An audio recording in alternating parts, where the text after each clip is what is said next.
అందరికీ నమస్కారమండి. తెలుగు కథలు బై లహరి ఛానల్కి స్వాగతం. విశాలమైన ఆ ఇల్లంతా జనంతో హడావిడిగా ఉంది. గత 2 వారాలుగా అలాగే ఉంది. 90వ పడిలో ఉన్న ఆ ఇంటి పెద్దాయన ఇహలోక యాత్ర పూర్తి చేసుకు వెళ్ళిపోయారు. పిల్లలు, మనవళ్ళు, బంధువులు, స్నేహితులు ఇలా అందరూ వస్తూనే ఉన్నారు. జరగవలసిన పనులన్నీ పూర్తయ్యాయి. అందరి మనసుల్లో ఆలోచన ఒక్కటే ఇప్పుడు. పెద్దాయన భార్య ఇకపై ఒంటరిగా ఇక్కడ ఉండగలదా? ఇల్లు వదిలి వెళ్లిన ఈ వయసులో ఎక్కడైనా అలవాటు పడగలదా? ఆవిడ మనస్థితి ఎలా ఉందో ఏదీ తోచనట్టు అభావంగా అలా పెరట్లోకి చూస్తూ చాలాసేపటి నుంచి వంటింటి గుమ్మంలోనే కూర్చుందావిడ. ఆవిడ పక్కనే చతికిలబడి కూరలు తరుగుతున్న కమలమ్మ దశాబ్దాలుగా ఆ ఇంటితో తనకున్న అనుబంధం గుర్తు చేసుకుంటోంది. రాబోయే రోజుల్లో ఆ ఇంట తన స్థానం ఏమవుతుందో అన్న దిగులుంది ఆవిడ మాటల్లో. ఇక్కడే అమ్మగారు స్థిమితంగా ఉండగలరండి. ఈ ఇంటి మీద అయ్యగారికి, అమ్మగారికి ఎంత మమకారమని ఒక్కరోజైనా ఇల్లు దాటి వెళ్లలేదు. మనవళ్ల పెళ్లిళ్లకి కదల్లేదు. పెళ్లిపీటల మించి తాతయ్య గారి ఆశీస్సుల కోసం వాళ్లే వచ్చేసేవారు. మా పిల్లలు ఈ ఇంటి చల్లని నీడలోనే పెద్దవాళ్లయ్యారు. అమ్మగారికి ఎప్పట్లాగే వండి పెడతాను. సాయంకాలం వచ్చి తోడు పడుకోమన్నా నాకిబ్బంది లేదు. ఇంటి సభ్యుల్ని ఉద్దేశించి చెప్తున్నా ఆవిడ గొంతు వణికింది. తన జీవిక ఆ ఇంటితో ముడిపడుందన్నది వాస్తవం. దాన్ని మించి ఆ మనుషులతో ఏర్పడిపోయిన ఆత్మీయత సొంత తల్లిదండ్రుల అండన ఉన్నట్టు జరిగిపోయింది ఇన్నేళ్లు. ఆ ఇంటి పనులన్నీ 25 ఏళ్లుగా చేస్తున్న రంగమ్మ ఆ మాటలు వింటూనే లోపలికొచ్చింది. తెల్లారి ముందుగా అమ్మగారిని చూస్తేనే నాకు బావుంటుందమ్మా. అమ్మగారితో కూర్చుని కాఫీ తాగకపోతే పని చెయ్యలేను అందే అభిమానంగా. వాళ్ల గొంతుల్లో ఆరాటం మాణిక్యమ్మకే అందింది. ఆ ఇంటిని నమ్ముకుని నడిపించుకుంటున్న జీవితాలు. వాళ్ల మాటలకి అక్కడక్కడే మసలుతున్నా ఎవ్వరూ సమాధానం చెప్పలేదు. మాణిక్యమ్మ తలెత్తి ఎవ్వర్నీ చూడలేదు. తన అభిప్రాయం చెప్పనూ లేదు. జీవితం అశాశ్వతం అని తెలుసు. తమ వయసులకి రేపు అనేది వరమో శాపమో అర్థం కాకపోయినా జీవనం సాగించక తప్పదు. పిల్లల పిల్లలు అబ్బురంగా వచ్చి అమ్మమ్మ, నానమ్మ, తాతయ్య అంటూ వెళ్ళటమే కాని పెద్దాయన ఉన్నప్పుడు తామిద్దరూ ఎప్పుడూ గుమ్మం దాటి కదిలింది లేదు. తమ జీవితాలు ఎలా అమర్చుకున్నది చూడాలన్న ఆలోచన లేదా అంటూ పిల్లలు ఎప్పుడైనా నిష్ఠూరంగా మాట్లాడినా తండ్రి మాటకి ఎదురుండదని తెలిసిన వాళ్లే. వచ్చిన వాళ్లంతా వెళ్లే ఏర్పాట్లు చేసుకుంటున్నారు. పెద్ద కొడుకొచ్చి తల్లి దగ్గర కూర్చున్నాడు. అమ్మా, ఏం ఆలోచిస్తున్నావు? ఇక పైన ఒక్కదానివి ఉండటం కష్టం. అసలు ఇన్నాళ్ళు నాన్నగారి మాట కాదనలేకపోవటంతో మిమ్మల్ని మా దగ్గరకు తీసుకెళ్లలేకపోయాం. తల్లి మౌనం అర్థమైనట్టే తను చెప్పుకుపోయాడు. నిన్ను ఇక్కడ వదిలి వెళ్లలేం. ఉద్యోగాల రీత్యా మేము ఎవ్వరం వచ్చి ఇక్కడుండటం సాధ్యమయ్యే పని కాదు. నాన్నగారు లేకపోయినా నువ్విక్కడ ఉండటం అర్థం లేదు. మాతో వద్దు గాని 4 రోజుల్లో బయలుదేరదాం. నీ ఆలోచనలేమిటో చెప్పమ్మా. కాసేపు మౌనంగా ఉండిపోయిందావిడ. నాకు మాత్రం ఏం తెలుసురా. ఇన్నేళ్లు ఆయన చెప్పింది చేస్తూ వచ్చాను. ఆవిడ కూడదీసుకుంటూ చెప్పింది. ఆ మాటల్లో అర్థం అతనికి తెలుసు. తల్లి ముఖం చూసేందుకు దుఃఖం అనిపించింది. 2 వారాల సమయంలో ఆవిడలో ఎంత మార్పు! గాఢమైన దిగులేదో ఆవిడ్ని కమ్ముకుంది. రేపటి గురించిన చింత. ఇంటిని ఖాళీగా ఉంచటం కష్టమేనమ్మా. పాడైపోతుంది. నెమ్మదిగా తీసేయాలి. తమ్ముళ్లతో చెప్పాను. వాళ్లకి అభ్యంతరం ఏమీ లేదు. ఇంటి గురించి మమ్మల్ని ఆలోచించుకునే ఉమ్మడి నిర్ణయం తీసుకోమన్నారు కదా నాన్నగారు. ఆ మాటలకి ఆవిడ ఉలిక్కిపడింది. ఆ ఉలికిపాటుని అతను గమనించాడు. అంటే మనమంతా కలిసే నిర్ణయం తీసుకుందాం. నువ్వు ఏం చేద్దామంటే అలా చేద్దాం. మాణిక్యమ్మ జీవిత అనుభవం తక్కువది కాకపోయినా నీ అభిప్రాయం ఏమిటి అని భర్త ఏ విషయంలోనూ అడిగింది లేదు. ఆయన ఎదుట మాట్లాడే అవకాశం ఏనాడు రాలేదు. ఇది సందర్భం కాకపోయినా భర్త మీద ఆవిడకున్న ఫిర్యాదులు మనసులో మెదిలాయి. పిల్లలంతా సర్దుళ్ల హడావిడిలో ఉన్నా అక్కడ జరుగుతున్న భాషణ గమనిస్తున్నారు. వసంత బట్టలు మడత పెడుతూ తల్లి దగ్గర కూర్చుంది. అమ్మా, కొన్నాళ్లు మా దగ్గరకొచ్చి ఉందూగాని ఎప్పటికీ మా దగ్గరే ఉండిపోతే ఇంకా సంతోషం. మా అత్తగారితో పాటు నువ్వు కూడా ఉంటే మాకు బావుంటుంది. ఆవిడ ఏమీ తోచదు అంటారు. ఏదైనా పని చెప్పమంటారు. ఈ వయసులో ఆవిడకి ఏం చేసేందుకైనా ఓపిక ఎలా ఉంటుంది? ఇన్నేళ్లు చేసింది చాలదు. అదే అంటే అలుగుతారు. ఆవిడ దగ్గర కూర్చుని వినేందుకు ఎవరైనా ఒక తోడుంటే బావుంటుంది. పెళ్ళన్నాక ఇంటి నిండా మనుషులుండాలి. ఇంత చడీ చప్పుడు లేకపోతే ఎలా అంటారు. కాసేపు తీరికున్నప్పుడు దగ్గర కూర్చోగలను కాని రోజంతా నాకు కుదరదు కదా. అన్నయ్య, నువ్వైనా చెప్పరా. ఇన్నేళ్లు అమ్మ ఇల్లు వదిలి ఎక్కడికి వచ్చింది లేదు. ఇప్పుడు ఒక్కదాన్ని వదిలి వెళ్ళలేం. కమలమ్మ గారు ఇందాక చెప్తోంది, అమ్మ ఇక్కడ ఎప్పట్లాగే ఉంటే తామంతా ఇంటిని అంటిపెట్టుకునే ఉంటామని. కాని ఎప్పటికీ అలాగే జరగదు కదా. ఈ పరిసరాలు వదిలి వస్తే అమ్మకి కాస్త మార్పుగా బావుంటుంది. మాణిక్యమ్మ దేనికి అవునని కాదని సమాధానం చెప్పలేదు. ఆవిడ మనసు 70 ఏళ్ల సంసార జీవితాన్ని ఆవలోకిస్తోంది.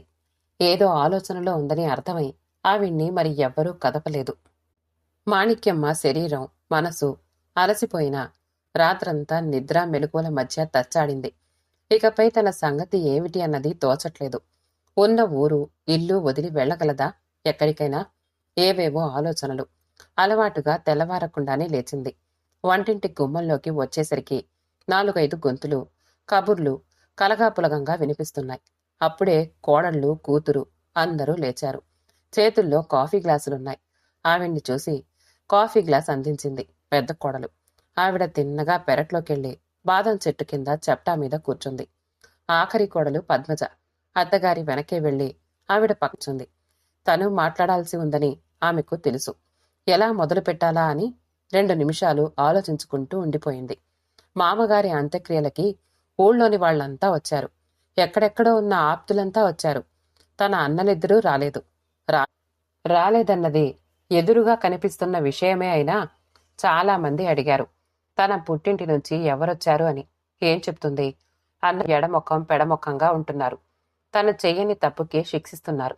విషయం తన భర్తకే తెలుసు. కాని లోకానికి ఎలా తెలుస్తుంది? అత్తగారు అంత కష్టంలో ఉన్నారు. ఒక పలకరింపు కోసమైనా రావాల్సిన సందర్భం. అత్తయ్యగారు, అన్నయ్యలిద్దరూ రాకపోవటం నాకు సిగ్గుగా ఉంది. మా మధ్య వైరం ఏమీ లేదండి. ఆస్తిలో మగపిల్లలతో సమానంగా నాన్న నాకు వాటా పెట్టడం అన్నయ్యలకి నచ్చలేదు.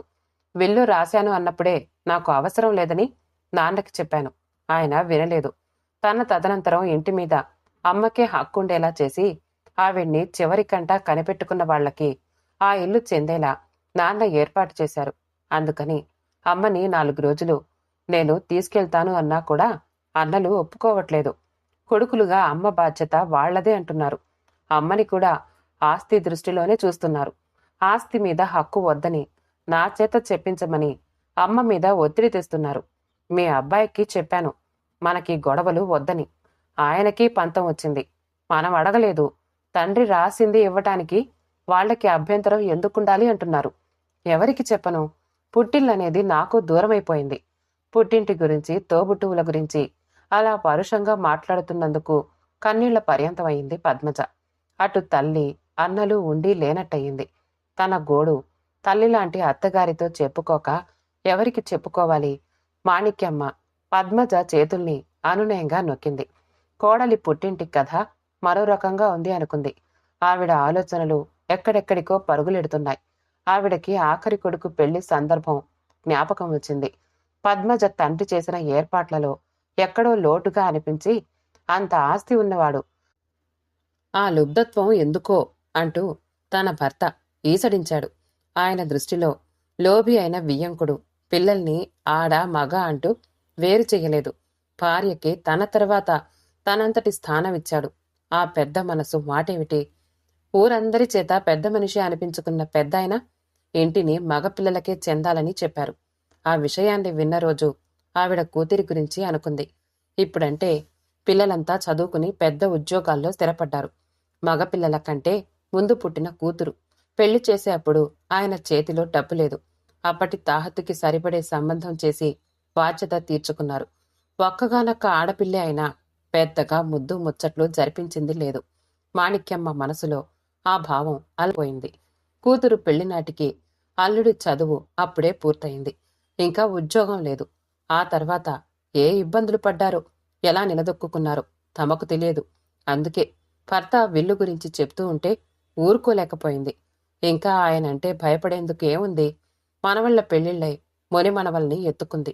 మరి ఇంట పుట్టిన ఆడపిల్ల మాటేమిటి? ఇంటిని, ఇంట్లో వాళ్ళని నమ్ముకుని సేవ చేస్తున్న నా సంగతేమిటి? ఆవిడ ప్రశ్నలకి ముందుగా ఆయన ఆశ్చర్యపోయారు. ఆపైన నేను వెళ్ళిపోయాక ఇంటి మీద పెత్తనం కావాలంటావా నీకు? ఎప్పుడో పెళ్ళై వెళ్ళిన పిల్లకి మనవళ్ళున్నారిప్పుడు. దానికి ఇంకా పుట్టింటి ఆస్తి కావాల్సొస్తుందా? హూంకరించారు. పెత్తనం కోసం కాదు. నేనే మిగిలిపోయినాడు. నాదంటూ ఇల్లుంటే గుమ్మం దిగవలసిన అవసరం ఉండదు. పిల్లలకి వాళ్ల కుటుంబ బరువు బాధ్యతలు ఉన్నాయి. వాళ్ళు అలా అనుకోకపోయినా అదనపు బాధ్యతని కాలేను. వాళ్లకి అమ్మంటే అభిమానం ఉంది. అది చాలు. ఉన్న ఒక్క ఆడపిల్లకి మనం ఏమీ ఘనంగా చెయ్యలేదు. అన్నీ బాధ్యత తీర్చుకుందుకు చేసినవే. పెద్దగా చదువు చెప్పించలేదు. చిన్న వయసులో పెళ్ళై వెళ్ళింది. మనవళ్ళు పుట్టుకొచ్చారు. తన సంసారం సంగతి మంచో చెడో ఏనాడు ఒక్క మాట చెప్పలేదు. తనకి ఇది కావాలి అని ఎప్పుడూ నోరు తెరిచి అడగలేదు. ఆ పిల్ల చేతికి అమ్మా నాన్నల పేరు ఒక బహుమతి ఇస్తే బావుంటుంది. అది మనం ఉన్నప్పుడే జరిపించాలని నాకు ఆశ. పెద్దాయన అంతా విని, నువ్వు వ్యవహారాలు మాట్లాడుతున్నావు. నీకేం తెలుసని చెప్తున్నావు? అమ్మాయికి మనం చెయ్యవలసిందేదీ కాదనలేదు. ఇప్పుడు అనవసరంగా కొత్త తీర్పులు చెప్పకు. ఇవన్నీ దానికి నేర్పి పెట్టకు. ఎవరి మనసులు ఎలా మారుతాయో చెప్పలేం. నువ్వు మాట్లాడకుండా ఉండు. చేయవలసిందేమిటో నాకు తెలుసు. ఆయన మాటల్లో అధికారం సంవత్సరాలుగా అలవాటైనదే. తన మౌనమే దానికి కారణమా అనుకున్నా. ఆ మాటల్లోని కాఠిన్యం ఆవిడ్ని మరి మాట్లాడనీయలేదు. ఆవిడ లేచి వెళ్ళిపోయింది. ఎన్నడూ లేనిదే భార్య ఇన్ని మాటలు ఇంత స్పష్టంగా ఎలా మాట్లాడింది? ఆ మధ్య వచ్చి వెళ్లిన కూతురు ఏమైనా అడిగిందా తల్లిని? చాలాసేపు ఆలోచిస్తూ కూర్చున్నారు. ఆస్తి గురించి, వాటాల గురించి ఆవిడ చెప్పటం నచ్చలేదు. ఆడపెత్తనం అంటూ గింజుకున్నారు. ఇకపై ఆ మాట మళ్లీ రానియకూడదు అని అనుకున్నారు. తను అనుకున్న ప్రకారం విల్లు సిద్ధం చేశారు. దాని ప్రస్తావన భార్య ముందు ఎప్పుడూ చేయలేదు మరి. ఆ రోజంతా కంటి ముందు జరిగిన విన్న సంగతులు మాణిక్యమ్మని నిద్రపోనీయలేదు. తిరుగు ప్రయాణానికి సిద్ధమవుతూ ఇంటికి వెళ్లాలనే లేదని, తనకంటూ అక్కడ ఏమీ లేదన్న చెల్లెలి మాటలు మాణిక్యమ్మ చెవిలో ఒక పక్క గింగురుమంటూ ఉంటే, మరోవైపు కనీభవించినట్టున్న ఇంట్లో మనిషి అలికిడి లేదని గోలపెట్టే కూతురి అత్తగారు, తండ్రి విల్లు కారణంగా పుట్టింటి వారికి దూరమవుతున్నాను అని కన్నీళ్లు పెట్టుకుంటున్న కోడలు, వాళ్లందరిలో తమ చుట్టూ పేరుకుంటున్న మంచులాంటి మౌనాన్ని చూస్తే భయం, ఒక అభద్రత. దాన్ని దాటి గుండెల్లో ఉన్న ప్రేమాభిమానాల తీయని రాగాన్ని ఆలపించే క్షణాల కోసం పరితపిస్తున్నారు. తన చుట్టూ ఉన్నది కూడా ఇలాంటి నిశ్శబ్దమే కదా ఇన్నాళ్ళు అనుకుంది మాణిక్యమ్మ. ఆ విషయమే తెలుసుకోలేకపోయింది. దశాబ్దాల వెనుక ఒక ఇంట పుట్టి పెరిగిన చెల్లెలి జీవితం ఎలా ఉంది అన్నది ఈనాటికి తెలిసింది. అది తను చెప్పుకోబట్టి. భర్త పోయాక చెల్లెలు తన ముగ్గురు కొడుకుల దగ్గర గడుపుకుంటోంది. పిల్లలకి ఎక్కడికి బదిలీ అయితే అక్కడికి వెళుతోంది. కొత్త ప్రాంతాల్ని, మనుషుల్ని చూస్తోంది. సంవత్సరం పొడవునా 4 నెలలు ఒక్కో చోట ఉంటూ నిత్యం ఒక అస్థిరత్వంతో, దిగులుతో జీవితాన్ని గడిపేస్తోంది. ఒక ఇల్లు కాదు, ఒక ఊరు కాదు. పలకరించి మాట్లాడేందుకు మనిషి కరువు. కొడుకులు, కోడళ్ళు ఉద్యోగాలతో ఊపిరాడకుండా ఉంటే మనవళ్ళు, మనవరాళ్ళు వాళ్ల చదువులతో, వ్యాపకాలతో క్షణం తీరిక లేకుండా ఉన్నారు. ఎవ్వరినీ తప్పు పట్టేందుకు లేదు. నోరు విప్పి ఎవరితోనైనా మాట్లాడాలి అని ఉన్నా ఎవ్వరూ లేని పరిస్థితి. పొరుగునున్న వాళ్లని పలకరించాలన్న భాష తెలియదు. ఒక్కో రోజు ఒక్కో మాట మాట్లాడక్కర్లేకుండానే గడిచిపోతూ ఉంటుంది. ఎప్పుడైనా పాత రోజుల్ని, సొంత ఊరిని తలుచుకుని ఊరాట పొందినా అక్కడ మాత్రం తనకు ఎవరున్నారిప్పుడు అన్న ఆలోచనతోనే ముగుస్తుందిట. కొడుకో, కోడలో కంటి ఎదురుగా ఉంటే పలకరించబోయినా మాట్లాడేందుకు సమయం లేదని, తమ్ముళ్ల దగ్గరికెళ్ళినప్పుడు వాళ్లకి కబుర్లన్నీ చెప్పమని అంటాడుట పెద్ద కొడుకు. అప్రయత్నంగా చెల్లెలికి 5వ ఏట వరకు మాటలు రాని విషయం మాణిక్యమ్మకు జ్ఞాపకం వచ్చింది. సొంత ఇల్లంటూ ఉంటే తనకో స్థిరత్వం ఉండేదని, ఉన్న ఊళ్ళో ఇరుగు పొరుగుల మధ్య ఇప్పుడు అనుభవిస్తున్న ఒంటరితనం ఉండేది కాదని చెల్లెలు చెప్తూ ఉంటే బాధపడింది మాణిక్యమ్మ. తన భవిష్యత్తు ఏమిటో. ఇల్లు ఉంది కాని తనకున్న స్వతంత్రం ఎంత? పద్మజ మాటలు అప్రయత్నంగానే మాణిక్యమ్మని మరో కోణంలో ఆలోచించమన్నాయి. కనపడని చిక్కుముడులు చాలానే కంటి ముందుకొచ్చాయి. అయినా పద్మజ అన్నంలాగా అందరూ ఆలోచించకపోవచ్చు. తమతో పాటు పెరిగిన తమ ఇంటి పిల్ల అని తండ్రి కోర్కెని మన్నించేవాళ్లు ఉంటారు. కూతురికి భాగం ఇమ్మని కొడుకులతో అనవసరమైన స్పర్ధ ఎందుకు తెచ్చుకోవాలి తను? దానివల్ల కొత్తగా ఒరిగేదేముంది వసంతకి? దానికేం లోటిందిప్పుడు? హాయిగా ఉంది. నాన్నగారు నీకంటూ ఇవ్వని వాటాని ఇప్పుడు నీ అన్నదమ్ములతో వాదించి నీకిస్తానంటే అది సమ్మతిస్తుందా? తన కూతురు కూడా పద్మజ లాంటి మనస్తత్వమున్నదే. అన్నదమ్ముల దగ్గరికి ఎప్పుడైనా వచ్చి వెళుతూ ఉంటే వాళ్ల ఆదరణ, ప్రేమ దానికి గుండె పట్టే సంతోషాన్నిస్తాయి. ఈ ఇంటికి అది శాశ్వత బంధువు, ప్రియమైన అతిథి. అది చాలదా? తల్లిగా పిల్లల మధ్య ప్రేమానురాగాల కంటే తనేం కోరుకుంటుంది? తమ తరం దాటిపోయాక వాళ్ళు ఒకరి కోసం ఒకరంటూ ఒక్కటిగా మసులుకుంటే చాలు. ఇంతకీ తాను ఎక్కడుండాలి? చెల్లెలిలాగా చెరో కొడుకు దగ్గర గడపాలా? ఈ ఇంట్లోనే ఉంటానంటే ఏమంటారు? వసంత తన ఇంటికి రమ్మంటోంది. తన అత్తగారికి తోడున్నట్టు ఉంటుంది అని దాని ఆలోచన. ఇక్కడ తను ఒంటరిగా ఉండలేదని అందరూ అంటూ ఉంటే అక్కడ కొడుకు దగ్గర ఉండి ఆవిడ తోడు కావాలి అంటోంది. మాటే కరువైందని, జీవితం భయపెడుతోందని చెల్లెలు చెప్తోంది.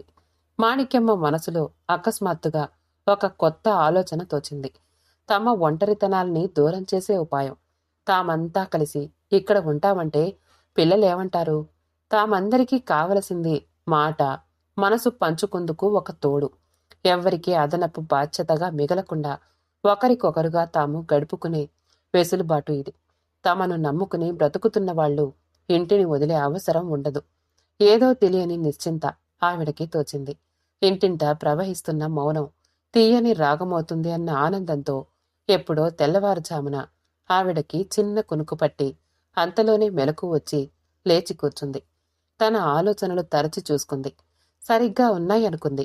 వాటిని అందరికీ స్పష్టంగా చెప్పి అమలు చేయాలని నిర్ణయించుకుంది. కిటికీ బయట ఆకాశంలో తూర్పు రేఖలు విచ్చుకుంటున్నాయని గమనించి మంచం దిగి వాకిలి తలుపు తెరిచిందావిడ. శుభం. కథ సమాప్తమండి. కథ నచ్చితే లైక్ చేయండి, షేర్ చేయండి, కామెంట్ చేయండి. మా ఛానల్ని సబ్స్క్రైబ్ చేసుకోండి. మళ్ళీ కలుద్దాం ఇంకో మంచి కథతో.